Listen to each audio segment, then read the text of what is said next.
Thomas and the Evil Diesel. Percy wasn't feeling well. His joints ached and he couldn't breathe properly. The Fat Controller came with an inspector who examined Percy and made notes in a small book. When they had finished, the Fat Controller looked serious. "You'll have to go to the works, Percy," he said. "They'll make you better, but it will be a long time." "Who will look after my trucks?" said Percy. "Toby can't do everything on his own." "He certainly can't," agreed the Fat Controller. "I shall borrow another engine." The only engine the other OA could spare was a diesel shunter. Doug was at the works when he heard an oily purring noise. He recognized the new arrival at once. "It's Diesel," he thought, and scuttled behind the shed.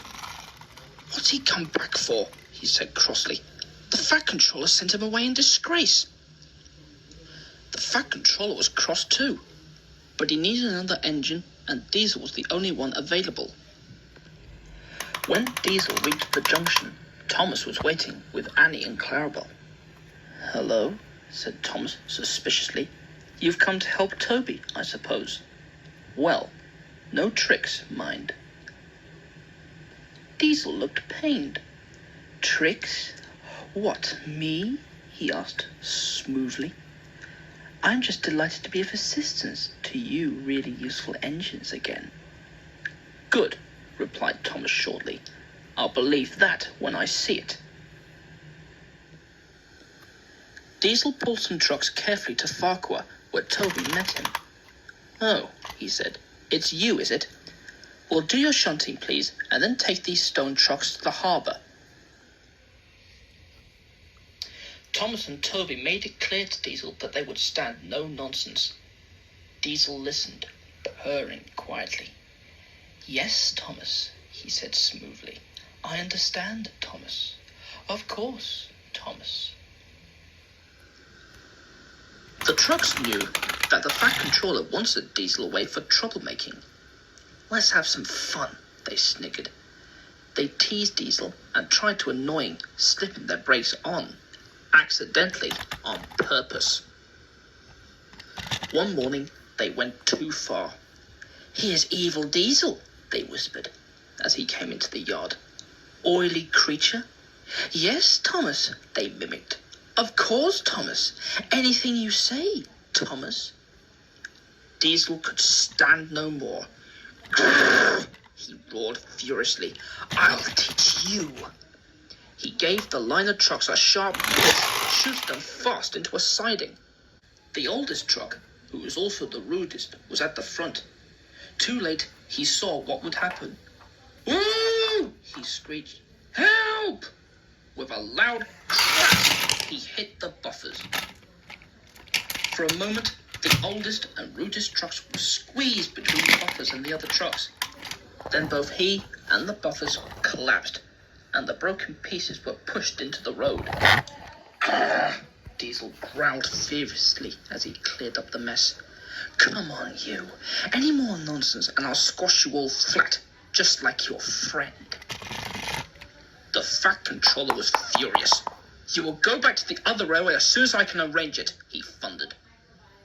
When the Fat Controller finished with him, Diesel was glad he was going home.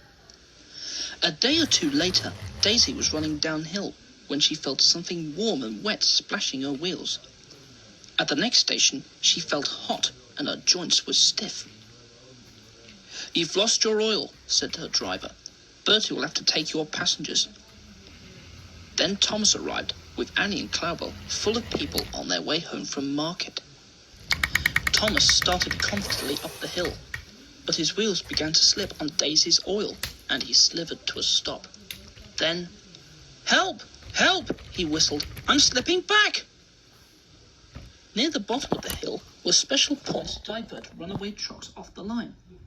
Thomas could not stop his heavy train from pulling him downhill towards these points.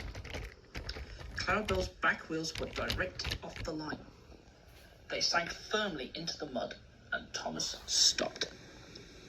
"That's torn it," said the guard. He helped the passengers back to the station. Diesel was waiting at the next station, pulling his last train before going home in disgrace. He sniggered slyly when he heard about Thomas. "Serves him right," he said. Then Diesel remembered that while Thomas was blocking the single line, he couldn't get past. The trucks tittered as he pushed them crossly into a siding. "Bother," thought Diesel. "I shall have to help or I can't go home." He set off to the rescue. At the oily place, he stopped before creeping carefully forward until he could be coupled to Thomas. Meanwhile, workmen had put sleepers under Clarabelle to make a slope up the line. Then they cleaned the oil off the rails and put dry sand on them. At last, everything was ready. Diesel dug his wheels into the sand and pulled, but he was careful not to pull too hard in case a coupling broke.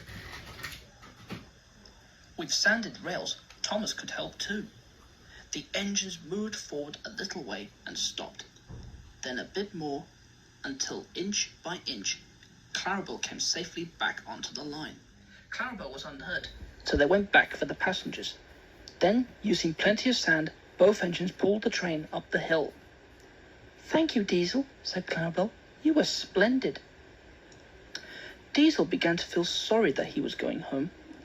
Clarabelle asked the Fat Controller to forgive him, and now everyone hopes Diesel will come again.